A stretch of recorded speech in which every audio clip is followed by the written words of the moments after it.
आज बीजेपी के नेता ने मान लिया कि ये फर्जी एनकाउंटर करवाते हैं। यूपी में फर्जी एनकाउंटर योगी आदित्यनाथ जी के अंडर होता है। कमाल ये है कि हम हुजूर पाक अपने पैगंबर के अपमान के लिए प्रदर्शन नहीं कर सकते, लेकिन वो अपने वालों को बचाने के लिए, आप समझने की कोशिश कीजिए।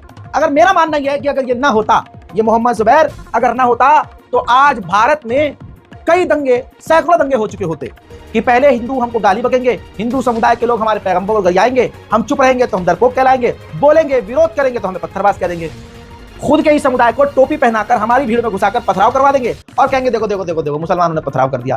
फिर उसके बाद हमारे ही लोगों को गिरफ्तार करके जेल में डाल देंगे।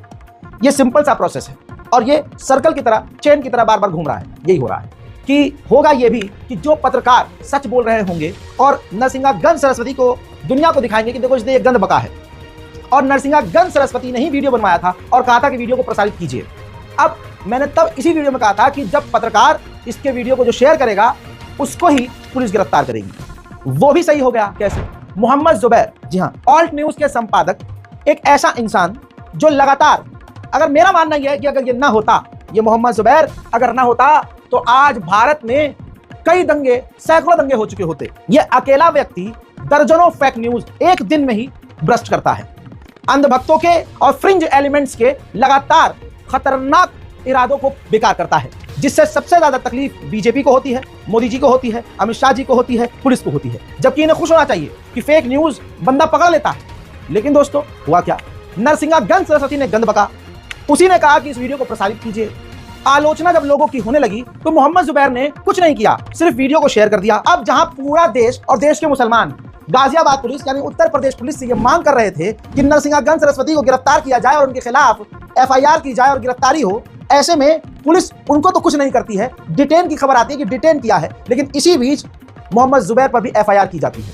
ये तो वही वाली बात हो गई, उल्टा नरसिंहागंज जुबैर को डांटे। वाह भाई वाह, हद हो गई। जुबैर ने ना कुछ बोला, जुबैर ने ना कुछ वीडियो एडिट किया, जुबैर ने ना कुछ अपनी तरफ से कुछ बातें लिखी, जुबैर ने कुछ किया ही नहीं, सिर्फ उसी की वीडियो को अपने अकाउंट पर शेयर कर दिया। और ये कौन सा इंसान है जिसको बुरा लग गया? यूपी पुलिस ने तुरंत एफआईआर कर ली है मोहम्मद जुबैर के खिलाफ। देखिए, अब भारत के वो भारतवासी जो अपनी भारत माँ से प्यार करते हैं, जो नहीं चाहते कि भारत में आग बढ़े, जो सच के पैरोकार हैं, जो सच्चे हैं, चाहे वो हिंदू भाई हो, मुस्लिम हो, सिख हो, ईसाई हो, जो भी सच्चा होगा वो मोहम्मद जुबैर के साथ खड़ा होगा। यूपी पुलिस का भी यही खेल है। मोहम्मद जुबैर के बारे में क्या उत्तर प्रदेश पुलिस जानती नहीं है? जानती सब कुछ है, लेकिन बस एफआईआर करनी है। पूरी दुनिया को मोहम्मद जुबैर के साथ और मोहम्मद जुबैर जैसे ऐसे इंसान जो अपने मुल्क को दंगे फसाद से बचा रहा हो, उसके लिए खड़े होना चाहिए। उधर दोस्तों, हम अपने हुजूर पाक के शान में गुस्ताखी करने वाले के खिलाफ सड़क पर भी नहीं उतर सकते।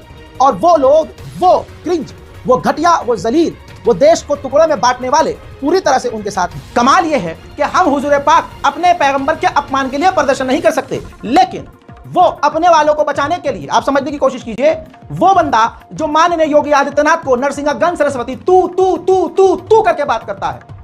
पता नहीं माननीय योगी के कौन से राज इसके पास हैं कि योगी जी उसके सामने चू तक नहीं कर रहे हैं, और उत्तर प्रदेश पुलिस उसको डिटेन कर रही है, गिरफ्तार करके केस नहीं चला रही है। लिख के ले लीजिएगा, छोड़ दिया जाएगा उसे। मैं आपको पॉइंट पर लेके आता हूं। जो बंदा माननीय योगी आदित्यनाथ को तू करके बात कर रहा हो और जिसकी पार्टी की महिलाओं को, बीजेपी पार्टी में काम करने वाली महिलाओं को कहता है कि ये एक नेता के पास से दूसरे नेता के पास तभी जाती हैं जब वो उनके, समझ रहे हैं, काम आती हैं। और बहुत मजा आ रहा है बीजेपी वालों को राजनीति में। बहुत आपत्तिजनक शब्द इसने बीजेपी नेत्रियों के बारे में कहे हैं। आपको यकीन नहीं आ रहा है जज साहब? तो देखिए, बीजेपी को महिलाएं दिखाई दे रही हैं। अगर एक नेता के पास गई तो जब तक दूसरे के पास नहीं जाएगी, दूसरा उसका काम नहीं करेगा। तीसरे के पास, तीसरे के पास जाकर ये है। अब ईमानदार सुना दोस्तों, ये बयान था। और योगी आदित्यनाथ को बीजेपी के एक सीनियर नेता को तू तू करके बात करता है। और अगर तू अपने बाप की औलाद है ना, तो अलीगढ़ में बुलडोजर चला के दिखा। मैं तो केवल औरतों की लाशों को घुमाने वालों का समर्थन कर रहे थे तेरे यूपी में। अब तू ये दिखा तेरे बुलडोजर, मैं अपने बच्चों के लिए लड़ रहा हूं, ये गलती है मेरी, और तू राजा बन के बैठ गया। ये योगी आदित्यनाथ जी के लिए इसकी जबान है। अब सुनिए, नंगा कौन है? नंगा कौन है? सवाल सबसे बड़ा आज की वीडियो में यही है। 15 लाख रुपए उसके अकाउंट में मोदी जी खुद डालेंगे जो बता दे कि नंगा कौन है। जिस पार्टी और जिस नेता के बारे में ये इस तरह से जहर उगल रहा है और हिंदुओं को भी गाली बक रहा है। वालों तुम्हारे समर्थन में आए हैं। दिल्ली पुलिस जिंदाबाद। चलो चमचागिरी ज्यादा मत करो, चमचागिरी करके हिंदुओं वाली ये समझ करना मेरे से। मैं लेकिन सच बोल रहा हूँ, तुम पे डांट, तुम पे लठियां लेके खड़े हैं, तुम जिंदाबाद के नारे लगा। हाँ, ये सब चीजें देखने के बाद भी कौन ऐसा है जो इनके साथ खड़ा होगा? अब जो इनके साथ खड़ा होगा वो कितना नंगा होगा? अब पता है कौन खड़ा है? बीजेपी खड़ी है इनके साथ। बीजेपी के नंद किशोर गुर्जर गाजियाबाद से विधायक, वो तो भाई साहब नरसिंहगंज सरस्वती से भी ज्यादा आगे बढ़ गए और कहा कि ये जो प्रदर्शन कर रहे हैं इनको सबको जेल में डालना चाहिए और इन पे यूएपीए लगाना चाहिए और कहते हैं कि एनकाउंटर कर देना चाहिए। यानी आज बीजेपी के नेता ने मान लिया कि ये फर्जी एनकाउंटर करवाते हैं। यूपी में फर्जी एनकाउंटर योगी आदित्यनाथ जी के अंडर होता है, क्योंकि अगर प्रदर्शन करने पर, आवाज उठाने पर बीजेपी का एक नेता सीधा एनकाउंटर करने की बात कर रहा है तो फिर पूरे देश भर में कितने फर्जी एनकाउंटर हो रहे होंगे, हमें यह सोचने की जरूरत नहीं है। बात बिल्कुल साफ है। यह कितना आपत्तिजनक बयान है। जहां एक समुदाय बुरी तरह से आहत हुआ है, यह उसके खिलाफ और जहर उगल रहे हैं। नंद किशोर गुर्जर साहब को सुन लीजिए। हिंदुओं की आस्था पे हमला है, इसलिए सब पे एनएसए लगाया जाए और जो गिरफ्तार ना हो इनाम बोल करके उनका एनकाउंटर हो। असली एनकाउंटर इनका होना चाहिए। ये लोग जो यहाँ के लोकल जो मुसलमान हैं उनको भी पकड़वाने में सहयोग करना चाहिए। 2-4 लोकल हो सकते हैं, ज्यादातर इसमें बाहर के आतंकवादी थे, रोहिंग्या थे। मैं लगातार बोलता हूँ, पुलिसिंग घर में शाम को शराब पी के सो जाने से नहीं होती है। पुलिसिंग के लिए इसको निश्चित तौर पे जो हुआ है वो बहुत ही खराब है। एक हिंदू आक्रोशित है। अगर हिंदू खड़े हो गए, यहाँ का मुसलमान तो सारा भगवान राम को मानने वाला है। ये सारे मुसलमान कहाँ हैं? ये तो बेचारे इनके बलात्कार से बचने के लिए, धन लूटने से बचने के लिए बन गए। तो ये नहीं कर सकते, बाहरी मुसलमान है और इनके साथ लोकल को मुसलमान है, तो पुलिस उनका एनकाउंटर करे। एनकाउंटर होना चाहिए। नहीं तो यहाँ जैसे ही यहाँ समाज निर्णय लेगा, हिंदू समाज जो निर्णय लेगा, हिंदू जो समाज के संगठन निर्णय लेंगे, जो आर पार की जंग होगी उसके लिए भी तैयार है। इतना ही नहीं, इसके बाद दोस्तों जुबैर पर एफआईआर हुई। उल्टा अब यह खबर देखिए, कई मुस्लिम युवकों को गिरफ्तार किया गया। कई मुस्लिम युवकों को आरोप यह है कि इन्होंने प्रदर्शन किया। बताओ, यह भी आरोप है। गाजियाबाद यूपी में इन युवकों को गिरफ्तार किया गया है। ये मुसलमान है। गुनाह पता है क्या था?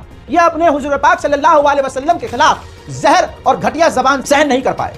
यह गुनाह है। लेकिन यकीन कीजिए, जब वो हिंदू समाज का एक बलात्कारी जेल से छूटता है तो हिंदू समाज आरती उतारता है, तिलक लगाता है।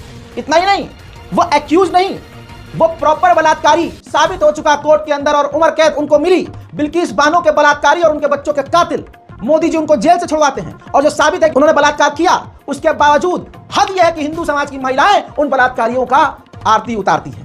तो अगर एक समाज अपने समाज के सपोर्ट में, अपने लोगों के सपोर्ट में बलात्कारियों तक की आरती उतार रही है, तो आज ये पैगंबर इस्लाम सल्लल्लाहु अलैहि वसल्लम के अपमान न सह जाने पर, सड़क पर उतरकर प्रदर्शन करने पर अगर उनको फर्जी गिरफ्तार किया जा रहा है, तो मुस्लिम समाज को ऐसे युवाओं का साथ देना चाहिए, सड़क पर आना चाहिए, फाइनेंशियली उनकी मदद करनी चाहिए, वकील हायर करना चाहिए और उनके पूरे परिवार का ध्यान रखना चाहिए। साथ ही वाजिब है तमाम मुसलमान पर, उम्मत मुस्लिमा पर, कि ऐसे परिवार का साथ दें और उसको क्राइम की नजर से, क्रिमिनल की नजर से ना देखें, उसको ये देखें कि हाँ, इसको बर्दाश्त ना हुआ हमारे पैगंबर इस्लाम का अपमान। मेरे दोस्तों, कोई गोलीबारी नहीं कर रहा है, मुसलमान किसी धर्म को आत नहीं कर रहा है। हाँ, अगर कोई मुसलमान किसी के भगवान को, किसी के धर्म को गाली बक रहा है तो मुसलमान उसके लिए खड़ा नहीं होता, क्योंकि हमारा तो कुरान कह रहा है, हमारा तो अल्लाह हमसे कह रहा है कि तुम दूसरों के झूठे खुदाओं को गलत ना कहो, वरना वो तुम्हारे सच्चे खुदा को गलत कहेंगे।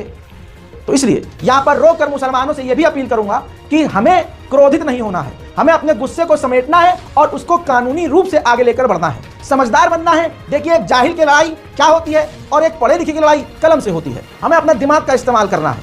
याद रखिएगा, दिमाग का इस्तेमाल करना है, गैर कानूनी हरकत कोई नहीं करनी है।